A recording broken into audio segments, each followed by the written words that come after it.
The Wealthy Life is brought to you by investment dealer Raymond James. Life well planned. See what a Raymond James advisor can do for you. Welcome to The Wealthy Life. When is the best time to start taking your Canada pension plan? Financial planner Margarita Vasquez is with us today to point out a few things to consider before starting your CPP. Margarita, welcome to the show. Thank you, Sybil. It's a pleasure to be here. So what is CPP and who is eligible for it? CPP is a Canadian pension plan, and every Canadian who has worked in Canada, whether employment or as a self-employed individual, and has made contributions to the system, is eligible to apply for the benefit. Great. So it's a bit of a forced savings plan to make sure people have a pension at the end of the day, so hopefully they can retire when they want to. That's right. Is it mandatory to make contributions? Absolutely. Yes, it is. And what happens if you're unemployed then? You're just no mandatory contributions because you're not working, but then you don't get the benefit? Yeah, unfortunately, if you are outside of the workforce, you have no contributions for those years. And if for a long period of time, that could reduce your pension at age 65. But as long as you're working, it is mandatory to contribute to it, whether you're self-employed or working for someone else. That is correct. Now, what are the benefits? When do they start? You can start applying for CPP as early as your age 60 or as late as your age 70. Now, why wouldn't everyone just start taking it at age 60? Well, there is a catch. If you start applying at age 60, then you will see a reduction of your benefits. So what's the average age that someone typically starts their CPP? It is actually age 65. Okay, so if somebody decides to take it at 60 versus 65, how big of a difference is that? Do you have an example you can walk us through? Yeah, it's actually 36% that you will see a reduction in your benefit. So walk us through an example of what that looks like. Well, let's say that you apply at age 60 and your initial benefit at age 65 was $1,000. Mm-hmm. With a 36% reduction, then your benefit on a monthly basis will be about $640 instead. And it's a permanent reduction.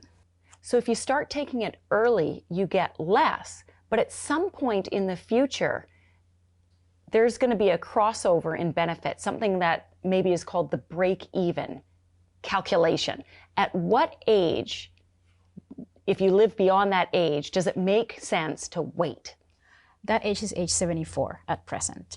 So if you are considering reducing your benefits, you need to keep in mind that if you don't think that you will be leaving at by age 74, perhaps because you were diagnosed with a terminal condition or there is a medical history that won't get you there, then it might make sense to start receiving benefit as early as possible. Right. So even if you wait till you're 65 and you're going to get the full $1,000 as opposed to $640, living well into your 70s and 80s and 90s, that waiting, that is going to put way more money in your pocket at the end of the day. That is correct. Yes. Okay, so what are some other reasons that people may want to start earlier?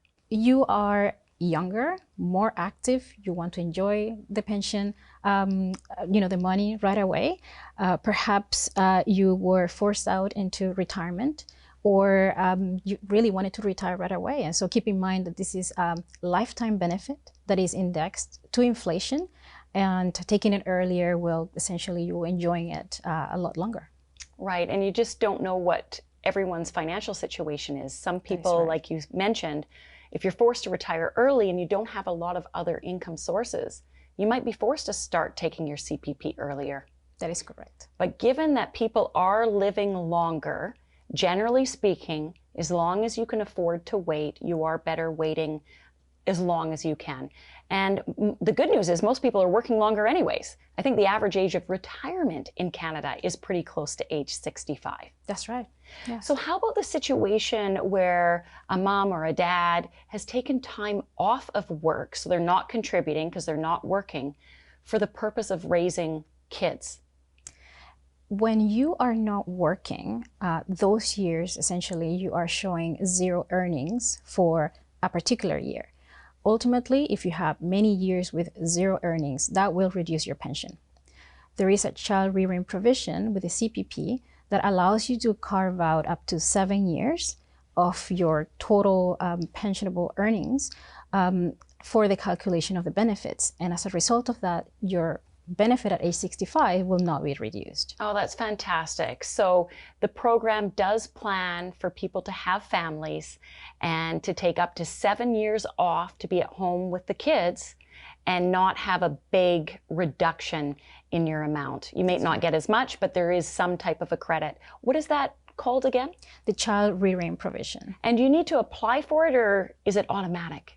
You do need to apply for it, but now it is included in the same application that you use to apply for CPP benefits in the first place. There is a section there for you to indicate your children and the date of birth of your children. Margarita, thank you for shedding some light on this. I think viewers, you need to work with your financial planner before taking the CPP just to make sure the calculations are right for you. Thanks for being with us today. Thank you so very much, Sybil.